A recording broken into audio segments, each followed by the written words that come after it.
দেশের একমাত্র সরকারি তেল শোধনাগার ইস্টার্ন রিফাইনারিতে আবারও শুরু হয়েছে উৎপাদন। সৌদি আরব থেকে 1 লাখ টন অপরিশোধিত তেল আসায় রিফাইনারি চালু করা সম্ভব হয়েছে।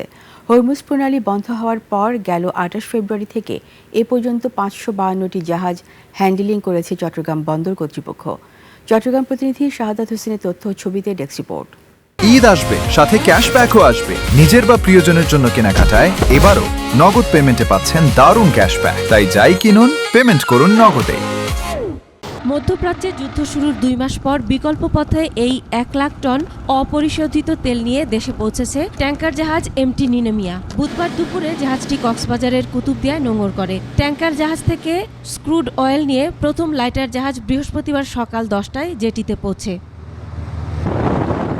ইস্টার্ন রিফাইনারির সাবেক মহাব্যবস্থাপক জানান, যে ক্রুড অয়েল আসছে তা দিয়ে 20 থেকে 25 দিন চলে যাবে।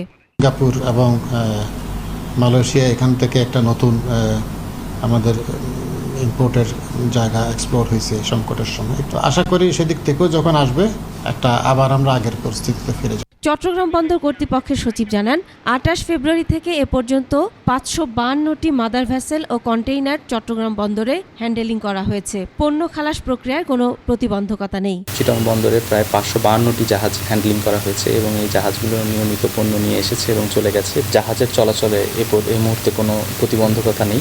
ক্রুড অয়েল সংকটে বন্ধ হওয়া ইস্টার্ন রিফাইনারি শুক্রবার থেকে চালু হয়েছে। চলতি মাসের দ্বিতীয় সপ্তাহে আরেকটি জাহাজে 1 lakh tonne crude oil load করার শিডিউল আছে। বাংলাদেশ পেট্রোলিয়াম কর্পোরেশনের তথ্য অনুযায়ী বাংলাদেশে বর্তমানে বছরে 70 লাখ টন জ্বালানি তেলের চাহিদা আছে। এর মধ্যে 20% পরিশোধন হয় চট্টগ্রামের ইস্টার্ন রিফাইনারিতে।